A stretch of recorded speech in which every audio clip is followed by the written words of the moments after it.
Alrighty, everybody. It is currently Monday, July 21st, 2025, and I'm coming at you live from inside your walls. Alright. I just ate about a pound of tuna salad, and I'm either going to be constipated for a week or I'm going to be, moving some liquid out of my body in about half an hour, either. And I'm not talking about liquid out my ding-a-ling. I'm talking about liquid out the other waste hole, you know. So that's what I'm going to be doing. Good plans for today. Better than my plans yesterday.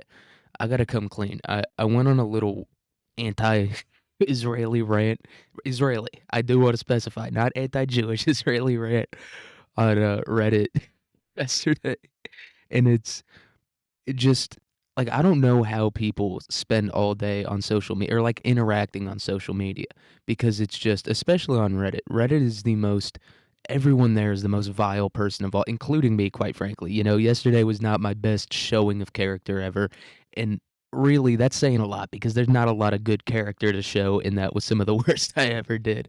I was just like, yeah, and it was the most basic thing too. It wasn't even like deep or anything. It was like the most basic, the thing that everyone says, which is, why are we spending money on Israel when there's problems in the United States? That's what I said.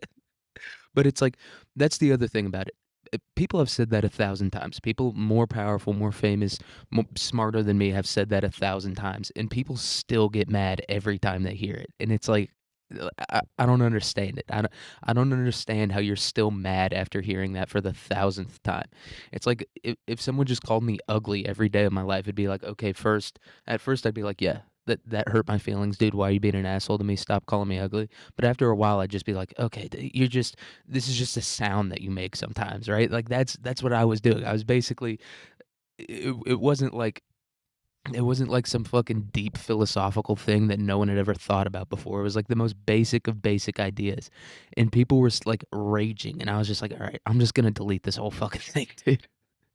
I'm just going to block everyone and delete the whole thing. At first, I did respond to a few comments being like, shut up, and I did go a little bit Socrates, to be 100% honest. I did follow the Socratic method a little bit of just asking people questions over and over again until they flubbed and being like, "Oh, you're stupid," which is just the gayest thing you can.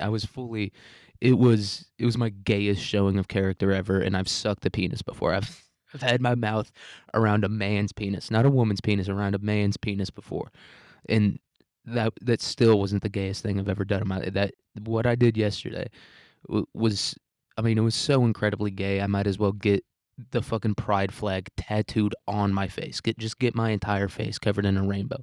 But to be honest, so should everyone else who responded to what I said. Like I'm saying, it wasn't like some deep thing that no one's ever thought about before, and it wasn't like I was like outright attacking anyone or being racist or like it was the most mad blah thing ever. Like surely it was just me like venting frustrations. That was all it was. And not even in like, I guess it was a little bit melodramatic. Hey, hey, you know what I mean? I whipped out the thesaurus for that one, if you know what I mean. I was coming up with synonyms and shit.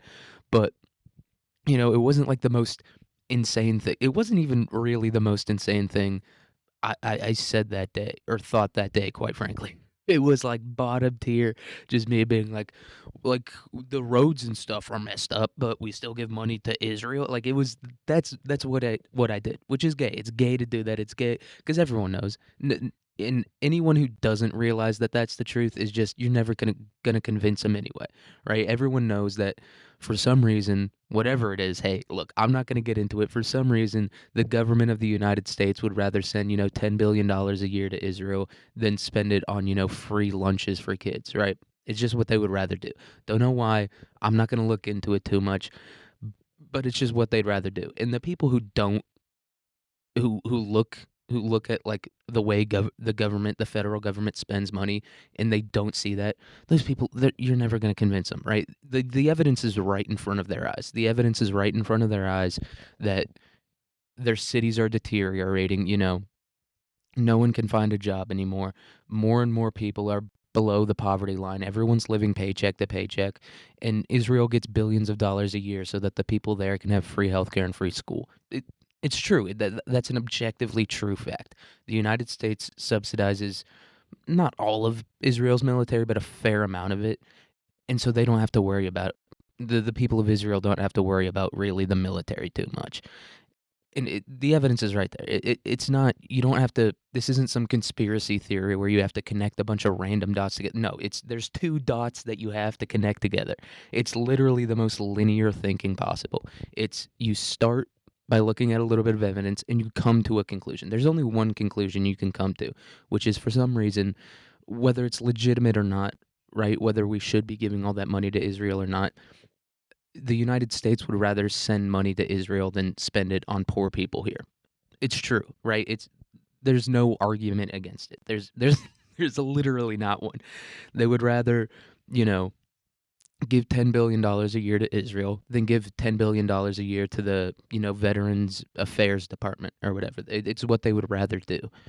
It's right, like there's no arguing with it. And so therefore, if someone doesn't agree with that fact, right? It's not an opinion, it's a fact. If someone doesn't agree with that, you're not going to convince them anyway. And I, deep down in my heart of hearts, I know that to be true, right? That when people just ignore the obvious or, circumvent it using illogical logic, right? They have a line of logic that just doesn't make any fucking sense at all. When people have those thoughts, you're never going to convince them that the truth is the truth, right? It is the truth. People will try to argue that it's not. It is. And I'm not saying that, Israel doesn't deserve. Let's pretend for a minute that they 100% need that money to survive. It's still the United States favoring a foreign country in the interests of a foreign country over their own people. It's what it is. And I don't know. And just people, they don't want to accept that fact. No idea why. I mean, in you know, I don't know why I wanted to convince anyone that I was right. I was just, I don't know, being a gay little nerd who was like, Israel, even though fuck them, right? I don't like them. I don't like that country. I don't like the fact that we send them all that money, but it's still just like so gay to fucking go on Reddit and post a rant. And I posted it in multiple Reddits too, like the little Reddit groups or whatever. Which just makes it infinitely more gay. You thought this was just regular gay, dude. You just thought this was, Pete Buttigieg and his husband riding their gay little bike around. It was so much gayer than that. It was San Francisco, a fucking dude in a leather thong dancing on a float in front of a crowd of children gay. That's how gay what I did was. It was, I mean, unforgivably gay. I just might have to become gay at this point, I don't think there's any coming back from what I did. But it is what it is, man. And today, and I just wanted to get that out there. I don't know why. I just wanted to admit that I was gay. I don't know. Maybe I should have gone to confession or something. But, and I do think it's a good balancing act because today we're going to be talking about probably the straightest dude ever. This guy, he did he ruled so hard. This guy, William Walker, he's like the coolest fucking guy ever. And so I feel like I needed to be like a little dweeb being like, me. Here's what I think about life and people and like the interaction between people. I don't know. I just needed to get that out there to balance out how cool, the dude who we're talking about is. Because you can't just have straight up coolness. You can't have it, dude. You'll have an overdose. I might have to come to your house with a little bit of Narcan. Like if I didn't balance this dude's story out with a little bit of my own dumb gay thoughts, you would overdose on coolness. Like that's objectively. You maybe don't agree with his philosophies, or what he was fighting for. He was a mercenary slash filibuster, but I don't know. Filibuster, to me, that word is just so political that I don't know. I'd rather call him a mercenary. Mercenary sounds more badass, but this guy, he was a mercenary. And he was very cool. And you might not agree with him. Like I said, he was very into slavery. Really enjoyed that aspect of, you know, the economy and human interaction. He really enjoyed the slavery part of it. But I mean, other than that, very cool guy who did some very cool stuff. And I think you'll like it. I just looked up like coolest mercenaries ever on Google. So, but this guy, William Walker, we're also going to call him by a few nicknames. So, William Walker, aka Big Dub. It's Big Dub or Double Dub. Sometimes I'll call him Walker, sometimes I'll call him Big Dub, and sometimes I'll call him Double Dub, right? Because William Walker, his first name starts with a W and his last name starts with a W. So, I might call him Double Dub or Big Dub or Walker. All means the same thing. He was born in Nashville, Tennessee in 1824. So yeah, if that if if the place he was born and the time he was born in doesn't tip you off to the fact that he wasn't all about racial equality, then yeah, me outright saying it did. This guy this guy had some ideas about, the size of people's craniums and how that relates to intelligence and violence and whether they're a human being or not. This guy, he had some ideas. And Walker's father was an English settler, and his maternal grandfather was an officer in the Revolutionary War. So this guy, he's got a cool background, and he's got a little bit of that duality, you know what I mean, between his father's an Englishman and his maternal grandfather, so his mom's dad was an officer in the Revolutionary War. And it seems like he was a pretty high ranking officer because I think he had his own Wikipedia page. So, but I don't know. I think like Chris Chan and Daniel Larson probably have their own Wikipedia pages. So that's maybe not the best litmus test for whether a person was, important in the grand scheme of history, but he did have his own Wikipedia page and his name is remembered uh 250 years later. So he must have been decently high ranking or done some cool stuff in the Revolutionary War. And his maternal uncle, Walker, not the grandfather, Walker's maternal uncle, was a senator from Michigan who also created the Philadelphia Inquirer, which is a newspaper. It's when you go back into American history like this, literally everyone started a newspaper. It's insane. Everyone started a fucking newspaper. Like Benjamin Franklin started like 8 newspapers in his life, and they were all like the Philadelphia Gazette, the Philadelphia fucking Esquire, the Philadelphia Inquirer. He started like 80 fucking newspapers in Philadelphia, and this guy did too. Everyone was just starting newspapers back then. I think it's just like if you knew how to read, then you would just start a newspaper for some reason. They all they all had newspapers. And Walker was engaged once, but his fiancee died of yellow fever before they could be married, and he never had any children. So I don't know, maybe this was the thing that set Walker off a little bit. I don't know when this happened in his life. It didn't specify, but this might have been the thing that set him off because we'll go through his life story a little bit. But in the life story, there's just like a snap. It's just a fucking change. I don't know if he had like a concussion or a seizure or a stroke or something, and like just went fucking insane after that. But there was a flip or a switch just flipped in the middle of his life. It's and he just went hog wild. He just started going insane after that. Started coming up with some interesting ideas about about slavery. And he graduated summa cum laude, which is the top 5%. I thought that meant that you were like the best person in your class or whatever. Or maybe it's magna cum laude. I thought it meant like it's the best you were like somehow the best in your class or whatever. But I guess that's what valedictorian is. But summa cum laude and magna cum laude actually, you hear that one more. It's actually kind of like a shittier achievement. I think at some colleges, and it depends from college to college, what percent of people are magna cum laude. But I think I was looking like magna cum laude can be like if you're in the top 20% of your class, which is insane. But summa cum laude, which you hear a little bit less, is like the top 5% of your class. Like that's the lowest or that's the highest number that it'll be. Sometimes it's like the top 1% of your class, but magna cum laude, I guess. When you hear someone brag about that, be like, "Oh yeah, you got all B's." You got you got an 80% in every. I know that's not what it means, but I don't know. It's a little less impressive. I think I'll probably get magna cum laude when I graduate. Maybe summa cum laude. So maybe I'll. Yeah, I had a joke that it was like he sometimes came loudly, which is it's the dumbest joke ever, right? For summa cum laude, but he graduated summa cum laude, top 5% from the University of Nashville when he was 14 years old. By the way, which just it just goes to show how like dumb everyone was back then, especially in the South. The University of Nashville. I didn't even know they had a I thought it was just a town where like women go to get drunk and cheat on their husbands right before they get married. I thought that's all that Nashville was.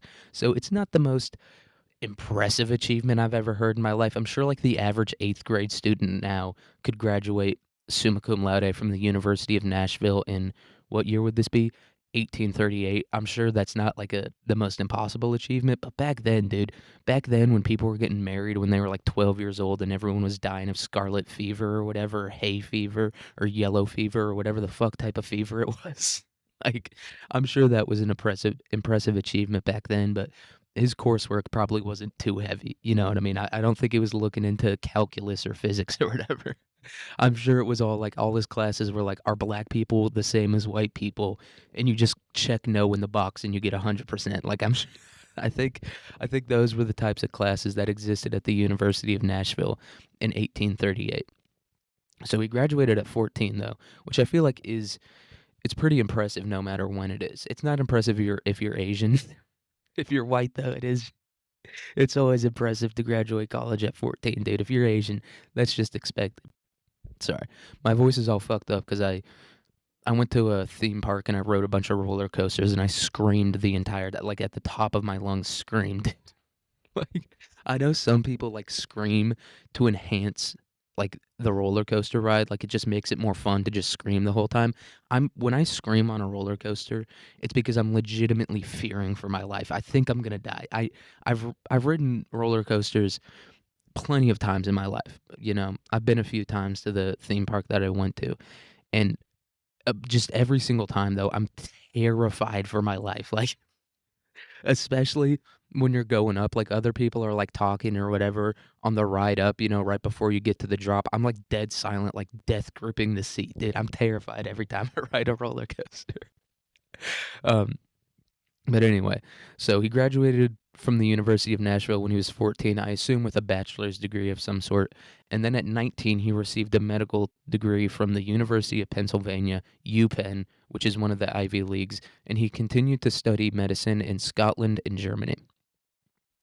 And then I guess he got back from America and he said, "You know what? Medicine's gay, dude. My wife died, or my fiance died of yellow fever anyway. Fuck it. Medicine is gay." Then he decided to study law. So he studied and practiced law for a short time before quitting to become the editor of the New Orleans Crescent. So, like I've said, it was just newspapers everywhere. I could name like three newspapers. I could name the Washington Times. Is it the Washington Times or is it the New York Times? Maybe it's the Washington Post, the New York Times, and the Kansas City Star. Those are like the only three newspapers I can name. But this guy, over the course of his life, was involved in like 20 different newspapers. It's crazy. Um, and he also studied law like independently. So he was an independent learner. This guy, he was listening to the pod. You know, if he was alive today, he wouldn't be invading countries to start slave states. He'd be listening to independent learning. Definitely. He definitely would be an independent learner. So I don't think he ever got like an official degree as a lawyer, but he studied it independently, which we'll get to it a little bit later. That's he wasn't the best lawyer of all time. He really wasn't too great at it. So he's the editor of this newspaper in New Orleans, and at 25, he moved to San Francisco and became the editor of the San Francisco Herald. So this guy's just jumping from newspaper to newspaper, newspapers no one's even heard of before. And so while in San Francisco, he fought in three duels and was injured in two of them.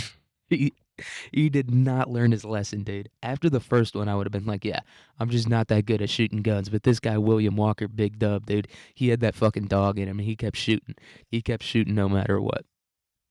And San Francisco was also the place where he conceived of the idea to conquer massive areas of Central America to make new slave states to join the ones in the Union. So this guy, he was from the South, he was from Nashville, and I guess he was a little bit of a I don't know if clairvoyant is the word. What's the word for someone who can predict the future? Whatever it was, he was that. Because I think he maybe realized like the divide between the North and the South, and he realized how much powerful or how much more powerful the North was, you know, militarily. And so he was trying to make a bunch of new slave states across Central America to join the South so that they could become more powerful and maybe win a war against the North if it came to that, which it eventually did, but he never saw that. He wasn't alive to see that happen. Sorry, dude. Like I said, I ate 4 pounds of tuna salad before this. I'm burping and farting. My stomach's making some incredible noises right now. I don't know if the mic is picking up on it, but it's making it's making some fun noises. And these campaigns into Central America, it was Mexico and Nicaragua. Those were the two ones that he went into. The campaigns were supported by Southern Expansionist Secret Society, so I guess there was a few of them, and it was also supported by this group called the Knights of the Golden Circle. And the Knights were a secret society dedicated to a new country where slavery would be 100% legal. And their country was going to be called the Golden Circle. It was supposed to be like a country that had a radius of like 1,000 miles, or a radius of 1,000 miles where slavery was just 100% legal. So that's why they were called the Knights of the Golden Circle. So yeah, this guy, he was involved in the Illuminati. This group of people, the Knights of the Golden Circle, this might have been some pre-Epstein type shit. You know what I mean? Some Epstein before Epstein type of stuff, where they were like trying to, because Epstein kind of did the same thing. Except he didn't go to Central America. He went to the Caribbean so that he could start his own country where pedophilia was 100% legal. So the Knights, you can kind of think of them as like some Epstein. Epstein type of people, but instead of pedophilia, it's slavery, which is, I don't know, I feel like that's not as bad. Both of them are pretty bad though. Those are two. I, I would say pedophilia is worse though, but slavery is pretty close, and I feel like a lot of slavery, it does involve a fair amount of inappropriate relationships with children and really just inappropriate relationships with humans as a whole. So slavery, you know, at face value isn't worse, but when you consider, all the things that come with it and probably the pedophilia that comes with it, I would say slavery is worse. But I think it's a pretty close bet. I think it's a closer battle than people might give it credit for. I feel like people might just outright be like, no, pedophilia is worse. But I feel like slavery, just all the weird shit that happens there, if you've ever seen Roots or whatever, I don't, I don't know. I feel like it's a closer battle than people might give it credit for. And Walker's campaigns were called filibustering or freebooting and were defined by unauthorized military expeditions in foreign countries that were aimed at causing revolution or secession. And that's what the term filibustering or freebooting means in this specific context. I know in other contexts it means like when you're in like a court or whatever and you just keep talking and talking and talking to not give the other person time to argue back against you.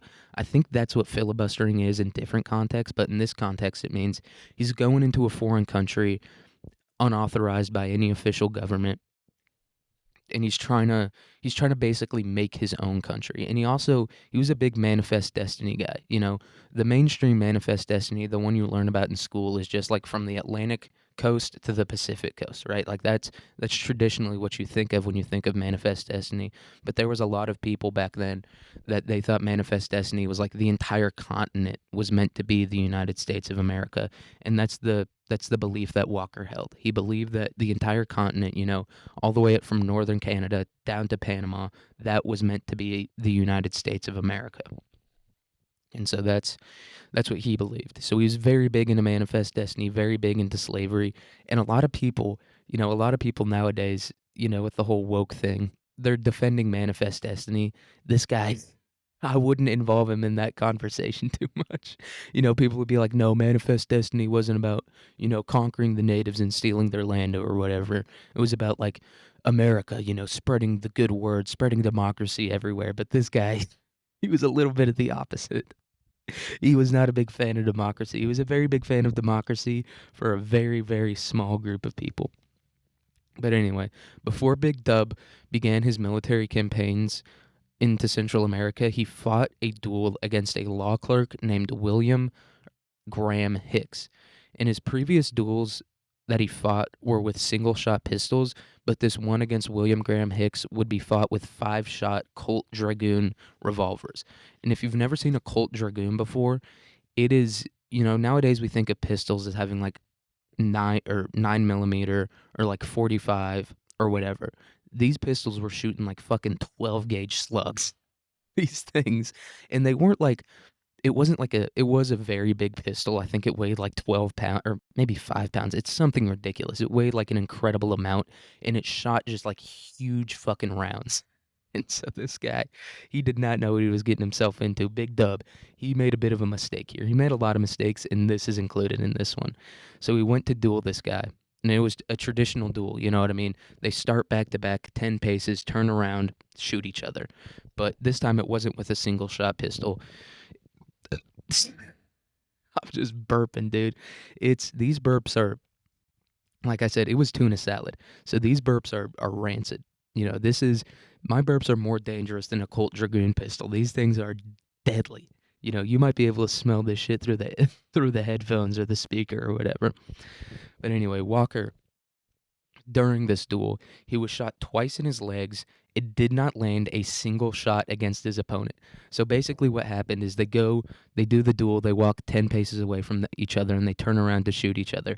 And this dude immediately, William Graham Hicks, shoots Walker twice in the legs, and then I guess he just stopped shooting at him because he was like, yeah, no, this guy's gonna not fight back anymore because I shot him twice in the legs. But Walker did. He didn't know who he was dealing with, dude. He didn't know he was dealing with Big Dub at the moment.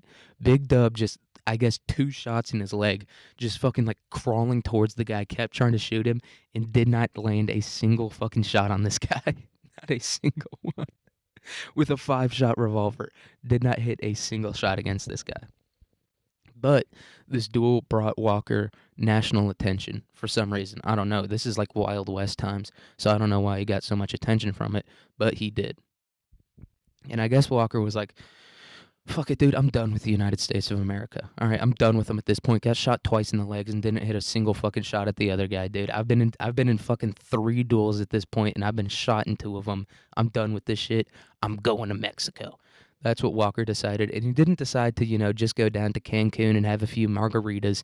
He didn't go on a Carnival cruise or whatever, and he would have hated Carnival cruises, but he didn't decide to do that. He decided to invade Mexico. So Double Dubs first attempted to invade the Mexican province of Sonora from Arizona, but he failed. So Sonora, it's a state now. I think Mexico changed from provinces to states, but at this time it was a province, and it borders Arizona. And he was like, "All right, I'm gonna go in there, and we're gonna get the slaves in there." You know what I mean? This isn't in Sonora, by the way. It's a desert. It's like Arizona. It's a complete fucking desert. So I don't know what he thought the slaves were gonna do once they got there. There's nothing. There's nothing for the slaves to do. Like you can't grow anything there. So I don't know why the fuck he decided to go for Sonora as like a slave state, but I guess he did. And so after his failure, he attempted to negotiate a grant from the Mexican government to start a colony in Sonora, and again failed. So he tried to invade them. He tried to invade them and he completely fucking failed. Like zero didn't even probably get into Mexico. And then he decided to go to the government of Sonora. He went to like the capital of Sonora and he was like, "Hey, can I start a colony here? Can I turn you guys from a Mexican province into a colony of America?" And they were like, "No, dude." Right?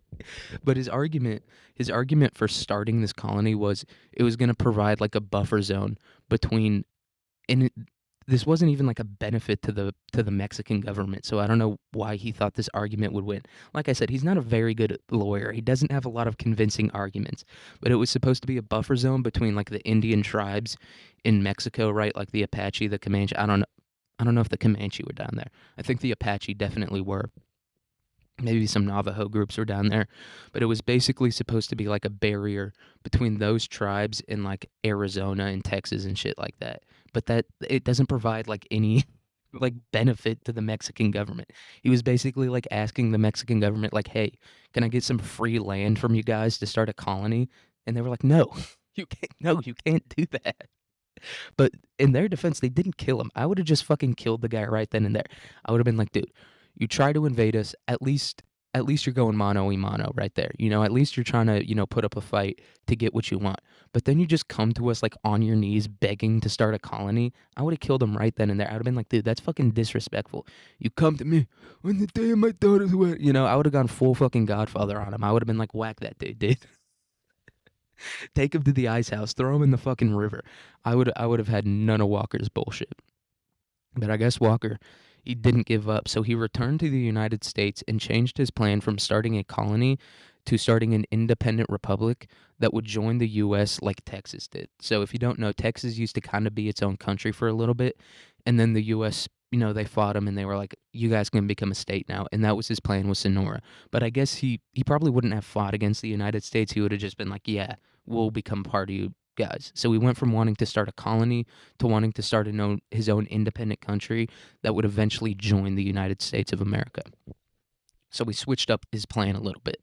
But it's like it's he switched up like the nature of his plan, but he didn't switch up like the actual like military strategy of the plan at all. He like didn't he didn't like go to the US government and like campaign for them to, give him like a brigade of soldiers or whatever. He just like was like, "No, I'm not going to start a colony. I'm going to start a country." And it's like, okay, that's just semantics at that point, dude. You're not going to be able to start a colony or a country if you can't secure the land in the first place. This guy, Big Dub, Big Dub. He had some fight in him. He had a lot of dog in him, but he was not the most strategic, military tactician ever. So he went back to the United States to start his own country, and he recruited supporters who were mostly from Kentucky and Tennessee and financed his plan by selling scripts that would be redeemable in his proposed country. So basically what he did was he went to like these people and he was like, if you give me US dollars, I'll give you this piece of paper, and then you can use that piece of paper. You can go to like a bank in the country that I'm about to make, and you can redeem that piece of paper, and then you can get Sonoran dollars or whatever. So that was his plan, and he probably got a few people. He probably tricked a few of those dumb fucking Southerners into falling for his incredibly dumb plan. I'm sure he tricked a few of them, and he didn't really get a decent force behind him. He did not get a lot of people. And so he went back, campaigned in America, recruited a few people, and he was like, all right, time, attempt two. Let's go. Let's fucking get this thing done. Let's get Sonora going. Let's get those slaves out in the middle of the desert for some reason, and let's get this fucking country going. So he went back with 45 supporters that he recruited, and he set out to conquer the Baja California territory and the province of Sonora. So this guy, first of all, he fails at getting Sonora in the first place. And then he goes and he gets 45 dudes, and he's like, we're not just going to conquer Sonora, we're also going to conquer Baja California, which is like, if you don't know, it's like that little peninsula that's just below California. And it's obviously in Mexico. And so he, with 45 dudes, is like, all right, I'm going to conquer 2 Mexican provinces. I'm going to conquer 2 of them. So the men successfully captured the small capital city of Baja California, and Walker declared it the Republic of Lower California. And this is like a tiny little there's probably like 10 people in the capital of this territory. It's deserty. It's not super densely populated, In the major city that he captured, yeah, it was technically the capital, but it's like he didn't control any other part of it. He only controlled like this little shitty capital. And at that point, dude, it's the Wild West. It's lawlessness, it's all detached from each other and stuff like that. So I don't know. I don't know what his fucking plan was. And so he made himself the president and implemented the laws of Louisiana for his new quote unquote country. It really wasn't a country. It wasn't even technically a province of Mexico at the time. It was just a territory. They didn't even give them like statehood, basically. It was just like a little shitty territory that Mexico controlled. And they just like kind of let this dude in and let him take the capital. They didn't care about it at all. They were like, just fucking let him do it, dude. At least he's done fucking with Sonora right now. At least he's fucking with Baja California now. So they basically just let him right in and let him take the capital. And so obviously Louisiana, southern state, he implemented the laws of that state in his new country. So slavery. His whole goal was slavery. This guy just fucking loved slavery, I guess. And so the capital he moved it first to Cabo San Lucas, which if you don't know, that's Cabo, right? Like that's where people go to get incredibly drunk on cheap liquor and cheat on their significant others. Right? It's okay. So it ruled pretty hard, Fucking Big Dove was like, all right, we're going to Cabo. It's fucking party time. But then he moved the capital again to the city of Ensenada. Before the republic collapsed due to pressure from the Mexican government and lack of supplies. So he, for some reason, moved the capital twice despite not having any fucking supplies, and then it just collapsed in on itself. Because the Mexican government, I don't even know if they like invaded it or anything, because he got right back to America after it was done. So I don't think they even invaded it. They were just like, dude, why just stop? Just fucking stop, dude. They didn't even like send an army or whatever. They just had like one dude go there and be like, Walker, what are we doing here, dude? You keep invading us. You invaded our like shittiest fucking territory. Just stop it, dude. Just fucking leave. And so he did leave. And he left and he was tried for waging illegal war, but was acquitted. Yeah. So that's a dub right there. You know, he invaded the country completely illegally, and but they were just like, "Fuck it, we don't have time for all this. We're not gonna like try the dude or whatever." He was tried in the United States of America. He wasn't even tried in Mexico. Mexico was just like, "All right, just fucking take him back, dude." They were just sick and tired of Walker at this point. But Walker said, "Oh, I'm not done. I'm not done. I'm done with Mexico for now." He said, "I'm done with Mexico for now," and he decided to go after Nicaragua. So, before the creation of the Panama Canal, the only way to transport goods quickly and safely from east to west was over and through Nicaragua. So, Nicaragua had a few like rivers that went pretty deep into the country, and so they'd sail the boats up that river, and then they'd transport the goods uh, over land to a lake where another boat would come and pick up the goods and transport them to, San Francisco or whatever.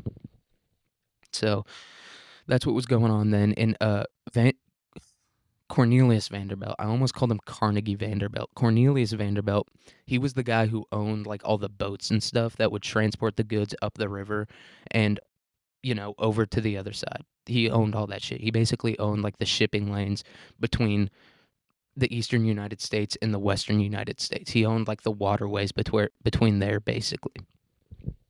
And so in 1854, a civil war erupted in Nicaragua between the Legitimist, that's the name of the party. They were called the Legitimist and they were the Conservative Party, and the Democratic or the Liberal Party. And the Democratic Party gave Walker a contract to bring as many as 300 mercenaries slash colonists to fight for them. So, and that's why this one wasn't technically an illegal war, because a governmental entity gave him a contract to go there and fight. So Walker, do you think he brought 300 people? He only brought 45 people to Sonora. How many fucking people do you think he took with him this time? So in May of 1855, Walker landed in Nicaragua with 60 men and was reinforced with 110 locals. Dude, how pissed do you think they were? How pissed do you think they were when Walker showed up with like just 60 dudes? They thought they were getting like a regiment of people, a brigade of people. No, he pulled up with 60 dudes and they had like 110 people there for him. But hey, these were some pretty tough fighters from what it seems like. A lot of the people that fought in Walker's army, it's not even an army. It's just a group of 60 dudes. Some of these 60 dudes, I think 3 of them went on to be high-ranking officers for the Confederates in the Civil War, which I don't think that's like the highest honor. I think at certain points in the war, like so many people in the Confederate army had died that like anyone could become an officer. But these are like I was saying, 3 dudes who have their own Wikipedia pages. So Walker, he had like a decent group of people behind him. He was a fucking moron that was out of his mind, but at least he had a good crew behind him. So he invades Nicaragua, and after initial failure, Big Dub's army captured the capital of Granada, and Walker ruled the country through provisional president Patricio Rivas. Patricio Rivas. So it was kind of like Walker's puppet state, and he was just trying. The only reason he was there was to make slavery legal, and at this point, the British Empire had outlawed slavery, and so a lot of other countries were like following suit. And I think Nicaragua was once, maybe even no, not at this point. I think Nicaragua. I know Honduras definitely was, and Belize was as well. But I think Nicaragua was too. At one point, it was a colony of the British Empire, and so obviously they had outlawed slavery. I think they were. I don't think they were Spanish. I think they were British. I can't really remember, but they didn't have legal slavery. And Walker was like, "I'm not having none of that, dude. We're getting slavery going in here." And the U.S. government acknowledged Walker's regime, but didn't support it at all. So they were like, "Yeah, Walker is." This time he legally invaded this country, and he took it over. They gave him a little bit of credit there, but they didn't. They were like, no, we're not gonna fucking help you at all, Walker. Jesus Christ, yeah, you did it this time. You did it, Walker. You took over the country, but we're not gonna fucking help you. And I think he did like petition. He sent like, what are they called? ambassadors to the United States to be like, hey, we need some fucking support, you know what I mean? We'll join you as a state if you just give us a little bit of support. And the United States was like, no, dude, you're 60 dudes who invaded a third world country and you're ruling over it as like a puppet government, right? Like, they were having none of the nonsense. So on June 12th, 1857, a coalition of Central American armies who were acting at the behest of Cornelius Vanderbilt forced Walker to surrender to them. So it was a coalition of like Honduras, El Salvador, um, and I think a few other countries are like, dude, at this point, Central America, they were like, we're just done with you, Walker. Walker, what are you still doing here? We're not gonna have slaves. There's no black people here in the first place, and the transatlantic slave trade it's already done. It's over with, dude. We're not gonna be a slave state. But Walker, he was having none of that nonsense. He said, you're gonna have slaves, you're gonna fucking like it. So Walker, after the invasion, he moved back to Grenada and held fake elections in order to make himself president of Nicaragua. So for a short while, he was, I don't even know if he was technically the president. I think he just declared himself as the president of Nicaragua. I don't think he was like the actual fucking president. But hey, he did it. He said, I'm the king, dude. He pulled a little Napoleon and he's like, I'm the emperor of the world.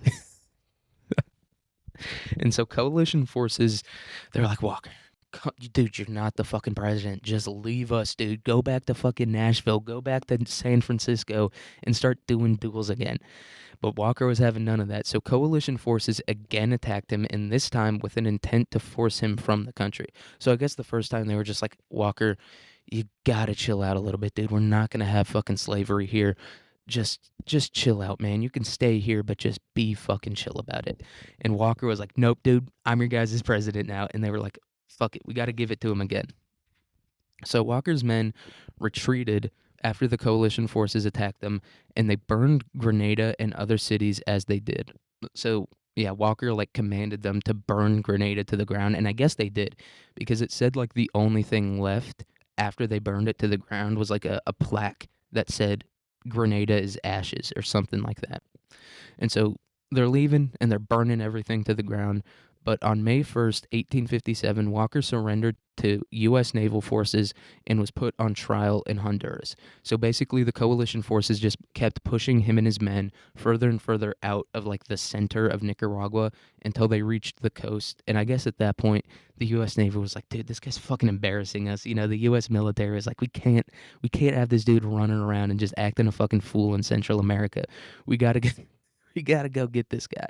And so they get there and he surrendered to them. And I think he maybe thought that if he surrendered to U.S. naval forces, that he would be extradited back to the United States. But they were like, dude, Walker, we're not dealing with your fucking bullshit again. You got acquitted one time, dude. We're not dealing with your bullshit again. And so he was tried in Honduras. Um, and Walker was convicted on charges of piracy and filibusterism by a military court. And this is where Walker's, independent study of law came in came into play. And his argument against his conviction was that piracy could not be committed on land and that filibusterism wasn't a word. Like that that's what he said. He was just like, well, pirates live in the water. Did you ever see Pirates of the Caribbean? Jack Sparrow doesn't go on land, dude. He only has fucking sea legs, all right? So piracy can't happen on land, and that other one's not even a word. So fuck off. Like that was Walker's argument. Greatest argument I've ever heard for anything in my life. I might just start using that one. You know what I mean? When I'm in an argument with someone, I might just be like, dude, you didn't even say a word. That's not even a real word that you just said, dude. Shut up. So Walker was a beast. As much as I've been shitting on him this entire time, he was a beast. He was like, I'm going to invade just random countries in Central America, and I'm going to make them my own country, and I'm going to make slavery legal there. And if anyone tries to stop me, I'm just going to call them morons. Like, that was his whole plan. But yeah, that argument didn't work, and he was convicted in a military court. And on September 12th, 1860, Walker was executed by firing squad in Trujillo, Honduras. And that was the end of Walker, dude. He died at 36 years old in Honduras, and he's now buried in Honduras. And I don't know, if I ever go to Honduras, I'm definitely going to be visiting his grave, being like, dude, you were a little bit gay, with the whole slavery thing, but other than that, you ruled really fucking hard, dude. I wish I don't know. I don't wish he would have you know, taken over these countries and implemented slavery. But I don't know. It's pretty sick just to be like, dude, I'm just gonna make my own country. I'm done with your bullshit. It's like the American spirit in me. And I'm not talking about the cigarettes that I smoke all the time. I'm talking about like the ethos, of just being like, fuck you, I'm done with your bullshit. I'm gonna start my own country now. That's what Walker did, and I think that's why I like him so much. I feel like the Europeans are gonna be like, oh, no, no, no, and they're not gonna like him as much because they don't have that American dog in them. They never had to fight for freedom and shit like that. But we did, and Walker did as well.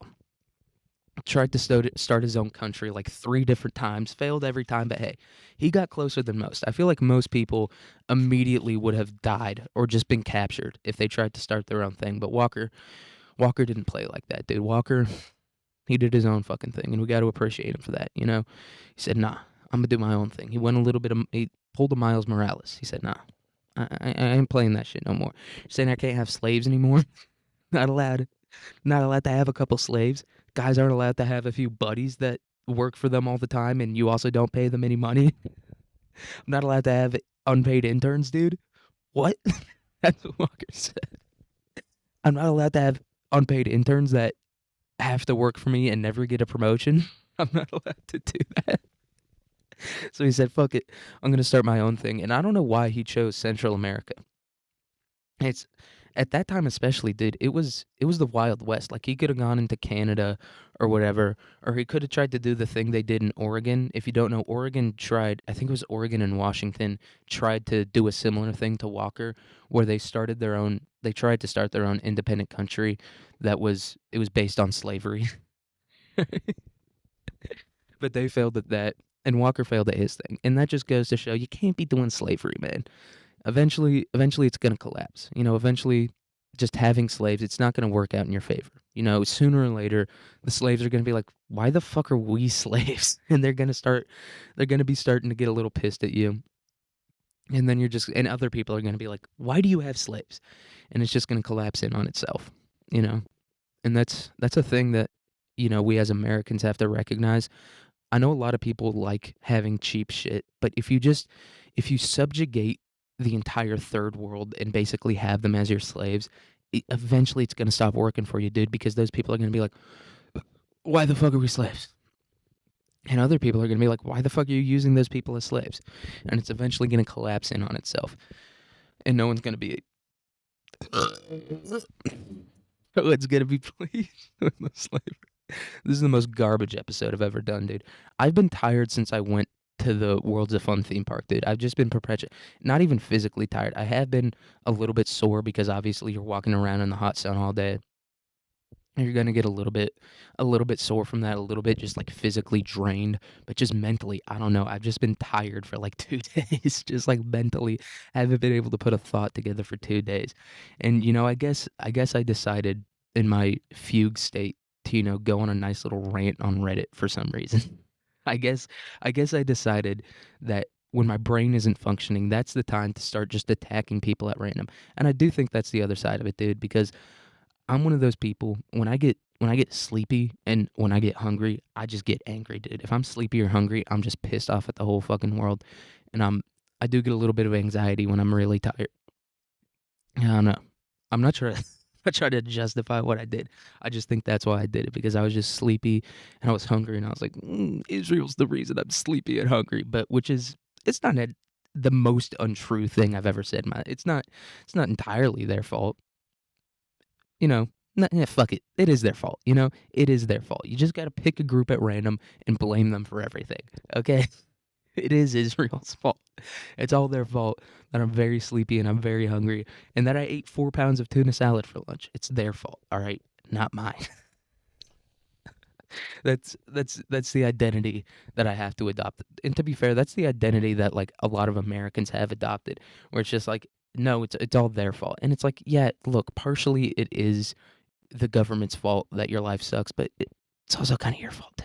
It's kind of my fault that my life sucks as much as it does. And it doesn't even suck that bad, but it's not as good as a boomer's life. And those guys got the golden ticket, dude. They were all Charlie and the Chocolate Factory, dude. Every single chocolate bar they bought had a fucking golden ticket, dude. They bought a chocolate bar for 1 cent, and it had a fucking golden ticket in it every single time. But hey, what am I gonna do? I'm gonna blame it all on the boomers. That that's what happens when you give up on life. When you just start blaming, people will do it with Israel. People will do it with the Middle East. And it's like, look, maybe it's true. Maybe it is all Israel's fault that America sucks the way it does right now. Maybe it is all the boomers' fault that America sucks the way it does right now. Maybe it is, the various Muslim countries in the Middle East. Maybe it is their fault that America and therefore your life kind of sucks right now. But it's like, even if it's true, you can't be blaming people like that. Which is, look, I get it. Very ironic coming from me, especially with that little fucking bitch fit I threw yesterday, which is what it was. It was a complete fucking bitch fit. And that's the other thing about it. If you're gonna throw a bitch fit, have it be a virtual bitch fit. I've said this before, and I didn't even say it to like defend myself in the future. I was just saying it because I feel like it's true. I feel like if you're gonna have like a little hissy bitch fit, just do it on the fucking internet. Get it out that way, instead of like just being angry, just walking around angry and being angry at everyone in your life. Just throw a bitch fit on the internet and get in an argument with some dude on the internet that you don't know. And but you can't continue it. I feel like that's the big problem. That's the thing that people don't understand about it, is that they'll just like keep being angry. It's like, no, you just get all your anger out at one time. You be like, shut the fuck up, you fucking nerd. I can say whatever I want on the internet. The internet isn't real. And you do that for like at most an hour. And then you just block everyone that you talk to and you're done with it, dude. Right? Use people on the internet like they should be used, as disposable fucking sponges for your anger. That's what you should do. Just basically domestically abuse people on the internet. Just fucking scream at them, call them morons, insult them to no end, have no morality, have no decency, have no etiquette, have no fucking manners when you're being angry on the internet, and then just block everyone when you're done. And that's what I did. And the other reason I did that, or blocked everyone, fucking deleted it, it's embarrassing. It really is fucking embarrassing. I don't care that much, It's I'm gonna throw a bitch fit every now and then. The fuck am I gonna do about it? Everyone's gonna throw a bitch fit, and I'd rather it be on the internet where I can just be like, blocked. I'm done with you people. I'm just done with you guys. I'd rather do that than go to a fucking, a restaurant or whatever and just start like screaming at the waiter because I'm angry about my life. I'd rather just go on the internet. And especially the people on Reddit deserve it. I'm sorry. I'm sorry they do. I'm going to end up posting this to Reddit like I do every other podcast, but they really, really do deserve it. I'm sorry. Like those people, they're just so, and once again, I know this is ironic. They're so fucking easy to get angry. You say like one thing to them and they're just irate, you know? And it's just so fucking, it's the easiest thing on earth. It's like a fucking nerd in class where you're like, dumb glasses nerd, and he goes, shut the fuck up, I'm gonna fucking kill you. Or like that's the entirety of Reddit. These people, and I don't really go on Reddit like that. Like that was the only thing I've ever done on Reddit. Like that's really the only time I've ever done it. Occasionally I'll go to like a comment section and like scroll through it and be like, yeah, these people are right and these people are wrong, and I'll be a little fucking bitch about it. But that's like the only time I've ever posted anything before it. I was just, dude, it's so gay. It's the gayest thing ever. Like I seriously, yeah, that's a moment where you like reconsider your life a little bit, or you reconsider just like your general attitude. Maybe not like no, yeah, you do reconsider the actions you do in life, but you just reconsider your general attitude, and you go, what the fuck was that? Like that was just me being like, "I hate Israel," and I do not like Israel, but just doing it like that is just so gay, and that's an important life lesson. It's not what you do; it's the way you do it. Right, like I can come on here and make a bunch of jokes about like how the Holocaust never happened or whatever, and that to me is just like, it's fine. I don't know.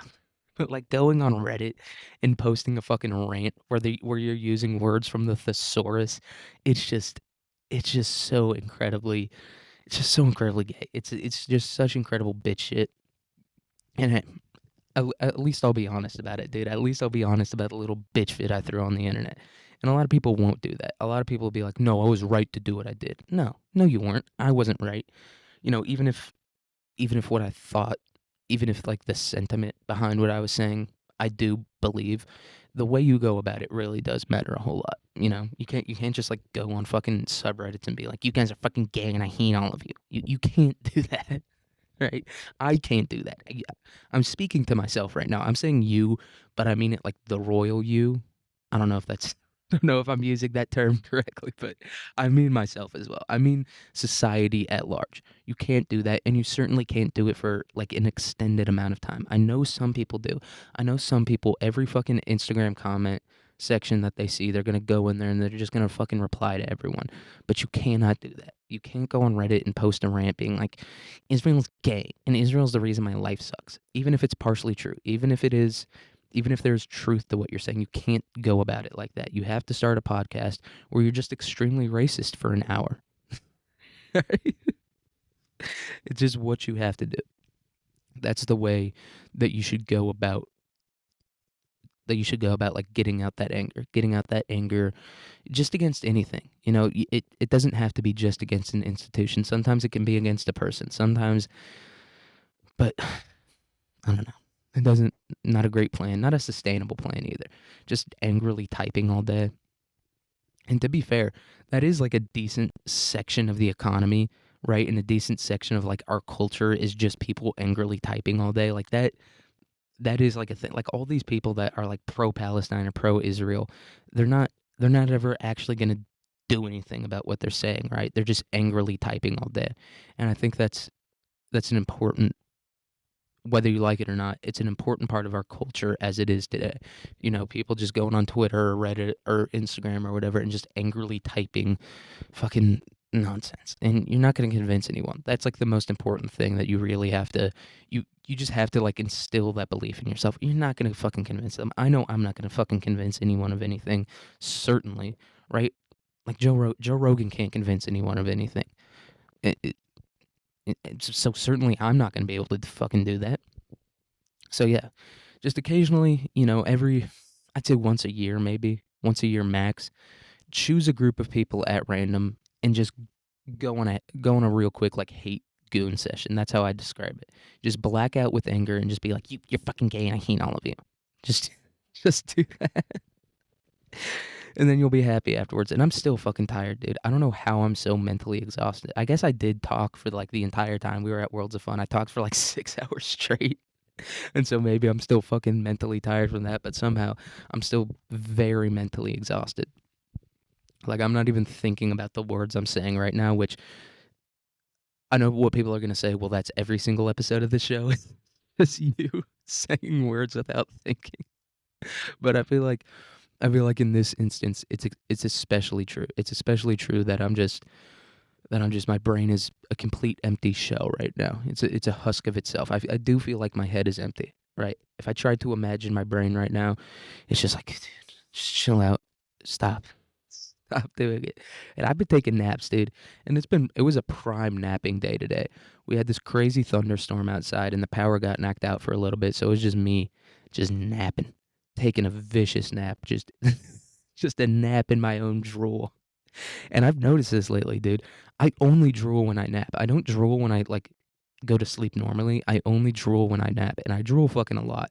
Just open mouth, head like just pushed against the fucking sheets, just snoring loud as hell. Fucking a gallon of drool like just pouring out of my mouth. It must look insane. It must look like a fucking cartoon or something like that when I'm just sitting there drooling my mouth out. It would be, if I was a gay rapist or a rapist of really any kind, I would use that. I would take advantage of that. I'd be like, dude, mouth wide open, just wet as hell. I'm gonna stick my dick in there. That's what I'd be doing. If I was a gay rapist, I'd just be looking for dudes who just sleep like a fucking slob with their mouths open and just drooling their asses off. That's what I'd be doing. If I was a gay rapist. You know? I wouldn't be like buying roofies and like putting it in people's drinks or whatever. I'd just be able to identify the most slovenly man in the room, and I'd be like, that guy definitely sleeps with his mouth open, just drooling, and I'd be like, yeah, I'm gonna follow that guy home and fuck him in his mouth. That's that's what I personally would be doing if I was a gay rapist right now, but I'm not. I'm not a gay rapist. I'm something so much worse than that. I'm a gay podcaster.